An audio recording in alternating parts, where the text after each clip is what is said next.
Hello दोस्तों, नमस्कार। तो आज हम एक ऐसी कंपनी के बारे में बात करेंगे जो इंडिया की one of the greatest FMCG company है एंड वो एक लार्ज कैप कंपनी है। जैसा कि हम लोग स्क्रीन पर देख सकते हैं, इस कंपनी का market cap around 6 lakh crore है। तो ये कंपनी कितनी बड़ी है ये हम लोग देख सकते हैं and most of the market India का यही कंपनी ने कैप्चर कर रखा है। तो चलिए दोस्तों, अब हम लोग इस कंपनी का शेयर चार्ट पैटर्न को एनालाइज करते हैं। अगर एक दिन की बात करें तो ये कंपनी अभी 0.3% डाउन है एंड स्टार्टिंग में तो ये अराउंड 2% डाउन थी। उसके बाद इस कंपनी ने अच्छा रिकवर किया है अराउंड 1.77%। देन अभी ये 0.35% डाउन है। अगर हम लोग शॉर्ट टर्म में चेक कर ले तो पिछले 6 महीने में ये कंपनी ने हमें अराउंड 20% रिटर्न दिया है दोस्तों। एंड अगर हम लोग एक साल के बात कर ले तो एक साल में ये कंपनी ऑलमोस्ट कांस्टेंट है एंड अराउंड 2% नेगेटिव रिटर्न दी है। लेकिन अगर हम लोग long term chart pattern check कर ले तो पूरा डायनेमिक्स चेंज हो जाएगा एंड 5 साल में ये कंपनी 107% रिटर्न दी है दोस्तों। तो ये रिटर्न कम नहीं है दोस्तों, क्योंकि ये कंपनी एक लार्ज कैप कंपनी है and large cap company generally slow चलती है क्योंकि ये बहुत ज्यादा सेफ होती है। इसमें पैसे ज्यादा गिरेंगे भी नहीं, लेकिन हाँ बहुत ज्यादा रिटर्न भी नहीं मिलेगी। जितने भी बड़े बड़े इन्वेस्टर होते हैं, जितने भी म्यूचुअल फंड होते हैं, इस टाइप की कंपनी में अपना ज्यादा अमाउंट लगाते हैं, ना कि small cap and mid cap में, क्योंकि वहां रिस्क ज्यादा होता है। तो अगर हम लोग मैक्सिमम चार्ट पैटर्न चेक कर ले तो मैक्सिमम ये कंपनी ने हमें लगभग 1500% रिटर्न दिया है दोस्तों। तो एंड इस शेयर का चार्ट पैटर्न देख सकते हैं कितने अच्छे तरीके से अपवर्ड ट्रेंड की ओर है। तो चलिए दोस्तों, अब हम लोग इस शेयर का बैलेंस शीट चेक करते हैं। तो दोस्तों अभी हम लोग कंपनी के बैलेंस शीट पर आ गए हैं। तो चलिए अब हम लोग कंपनी के कुछ इंपॉर्टेंट पैरामीटर्स चेक करते हैं, जैसे कि सबसे पहले रिजर्व्स एंड सरप्लस। तो 2018 में जहां कंपनी का अराउंड 7000 करोड़ का रिजर्व्स था, वो धीरे धीरे बढ़ करके मार्च 2020 में लगभग 8,500 करोड़ रिजर्व्स हो गया एंड मार्च 2022 में तो बहुत अच्छे तरीका से ग्रो होकर के लगभग 50,000 करोड़ का रिजर्व्स हो गया है दोस्तों कंपनी के पास।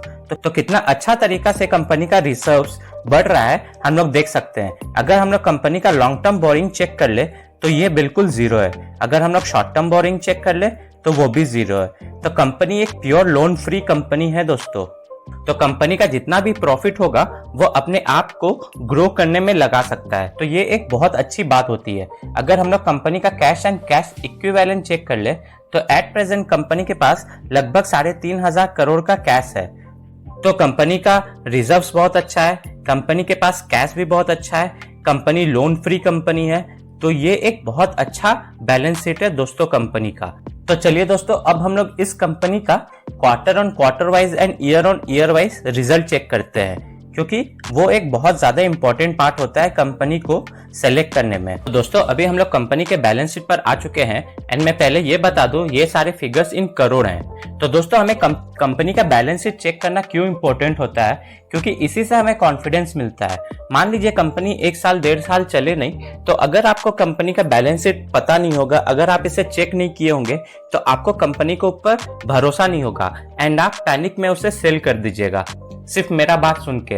लेकिन अगर आप बैलेंस शीट चेक करके रखेंगे, अगर आपको उस कंपनी का इन डेप्थ नॉलेज होगा, तो अगर वो कंपनी 1 साल से 1.5 साल चले नहीं, फिर भी आप उसे पैनिक में सेल नहीं करेंगे। क्योंकि होता है कभी कभी कोई सेक्टर डाउन हो जाता है, जैसे कि एट प्रेजेंट आईटी सेक्टर।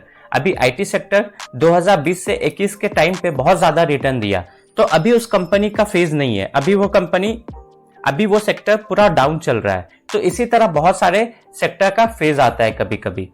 तो इसीलिए कहते हैं सबसे इंपॉर्टेंट है बैलेंस शीट चेक करना।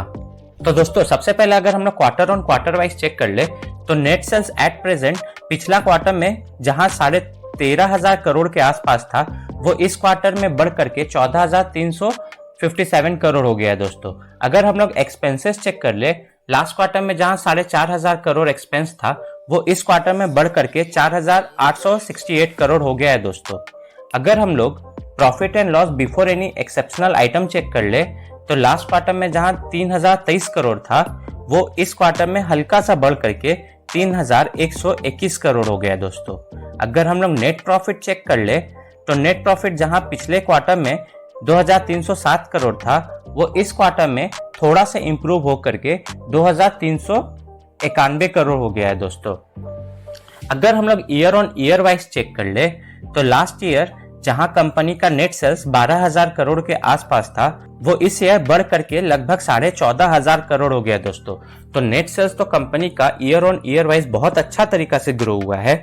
अगर हम लोग एक्सपेंस चेक कर ले, जैसा कि हम लोग जानते हैं अभी रशिया यूक्रेन युद्ध चल रहा है, प्लस इन्फ्लेशन बहुत ज्यादा हाई हो गया है, तो एक्सपेंसेस तो पक्का इंक्रीज हुआ होगा। तो लास्ट ईयर जहां एक्सपेंस 12,000 करोड़ के आसपास था, वो इस ईयर 14,624 करोड़ हो गया है दोस्तों। जैसा कि हम लोग देख सकते हैं नेट सेल्स तो इंक्रीज हुआ है, लेकिन उसी प्रोपोर्शन में एक्सपेंसेस भी इंक्रीज हो गए हैं दोस्तों। अगर हम लोग profit and loss before any exceptional item check कर ले तो लास्ट ईयर जहां 2,661 करोड़ था, वो इस साल बढ़ करके 3,121 करोड़ हो गया है दोस्तों। तो अच्छा इंप्रूवमेंट लग रहा है, क्योंकि अभी हम लोग एक्सटर्नल फैक्टर्स को जानते हैं। उस फैक्टर्स को देखते हुए अगर ये चेक करें तो ये एक अच्छा इंप्रूवमेंट बोला जाएगा दोस्तों। अगर हम लोग नेट प्रॉफिट चेक कर ले तो लास्ट ईयर जहां 2100 नेट प्रॉफिट था, वो इस साल बढ़ करके 2,391 करोड़ हो गया है दोस्तों। तो ईयर ऑन ईयर वाइज ठीक ठाक इंप्रूवमेंट है, and quarter on quarter wise तो ऑलमोस्ट फ्लैट है। बाकी आप अपने और से भी एनालिसिस कर सकते हैं, एंड आप अपने फाइनेंशियल एडवाइजर से जरूर कंसल्ट करें इन्वेस्ट करने से पहले। तो दोस्तों अभी हम लोग आ चुके हैं कंपनी का शेयर होल्डिंग पैटर्न चेक करने के लिए। तो जैसा कि हम लोग देख सकते हैं सितंबर 2021 में कंपनी का प्रोमोटर अराउंड 62% शेयर होल्ड किए हुए थे।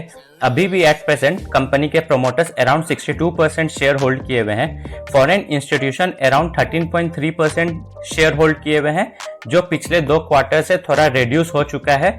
And domestic institution around 12% company का शेयर होल्ड किए हुए हैं, जो पिछले 2 क्वार्टर से थोड़ा थोड़ा इंप्रूव हुआ है। एंड अगर पब्लिक चेक कर ले तो पब्लिक भी अराउंड 12.6% शेयर कंपनी का होल्ड किए हुए हैं। तो डोमेस्टिक इंस्टीट्यूशन का शेयर इंक्रीज हो रहा है, एंड फॉरेन इंस्टीट्यूशन का शेयर थोड़ा डिक्रीज हुआ है, क्योंकि जैसा कि हम लोग जानते हैं बैंक का इंटरेस्ट बढ़ रहा है, तो काफी सारे इन्वेस्टर को बैंक में ही अच्छा खासा इंटरेस्ट रेट मिल जा रहा है, जिस वजह से अभी थोड़ा फॉरेन इंस्टीट्यूशन कम इन्वेस्ट कर रहे हैं इंडिया का शेयर मार्केट में। अगर हम लोग ऊपर चले कंपनी का year on year wise profit check कर ले तो 2011 में जहां कंपनी का नेट प्रॉफिट 2300 करोड़ था, वही 2014 में बढ़ करके अराउंड 4,000 करोड़ हो गया, एंड 2017 में बढ़ करके अराउंड 4,500 करोड़ हो गया, वही 2020 में बढ़ करके 6,500 करोड़ हो गया, एंड एट प्रेजेंट इस साल लगभग 9,000 करोड़ का बिजनेस कंपनी ऑलमोस्ट कर चुकी है, नेट प्रॉफिट ऑलमोस्ट जनरेट कर चुकी है। तो कंपनी ने ऑलमोस्ट हर साल अपना नेट प्रॉफिट इंक्रीज किया है दोस्तों। तो ऐसे कंपनी बहुत कम होते हैं जो बहुत ज्यादा कंसिस्टेंट रहे, तो ये एक बहुत अच्छा साइन है दोस्तों। अगर हम लोग कंपनी का ROCE एंड ROE चेक कर ले तो कंपनी का रिटर्न ऑन इक्विटी लगभग 18.4% है, एंड ROCE लगभग 24.4% है। तो ये भी एवरेज अच्छा है दोस्तों। तो चलिए दोस्तों अब हम लोग ये चेक करते हैं कि कंपनी के प्रोमोटर्स ने कोई अपना शेयर प्लेस तो नहीं कर रखा है। तो दोस्तों अभी हम लोग NSE की ऑफिशियल वेबसाइट पर आ चुके हैं, एंड सबसे पहले मैं ये बता दूं कि हम लोग हिंदुस्तान यूनिलीवर के बारे में बात कर रहे थे। एंड अगर हम लोग कंपनी इंफॉर्मेशन में जाए एंड नीचे थोड़ा बढ़े तो हम लोग ये देख सकते हैं कि कंपनी हमें ठीक ठाक डिविडेंड भी प्रोवाइड कर देती है। एंड प्रोमोटर डिटेल्स को क्लिक करें तो ये C कॉलम में हमें पता चलता है कि कंपनी ने अपना शेयर प्लेज किया है या नहीं। तो 0.00% है, दैट मीन्स कंपनी के प्रोमोटर्स ने अपना कोई भी शेयर प्लेज नहीं किया है। तो कंपनी मेरे अकॉर्डिंग तो काफ़ी अच्छी है इन्वेस्टमेंट के लिए। बाकी आप अपने और से भी इस कंपनी को अच्छे से एनालिसिस कर ले एंड तभी इन्वेस्ट करें, मेरे बातों में आके इन्वेस्ट ना करें। तो आशा करता हूं दोस्तों आपको ये वीडियो पसंद आई होगी, तो कृपया वीडियो को लाइक एंड चैनल को सब्सक्राइब अवश्य कर दे इसी तरह के स्टॉक मार्केट से रिलेटेड वीडियोस देखने के लिए। धन्यवाद।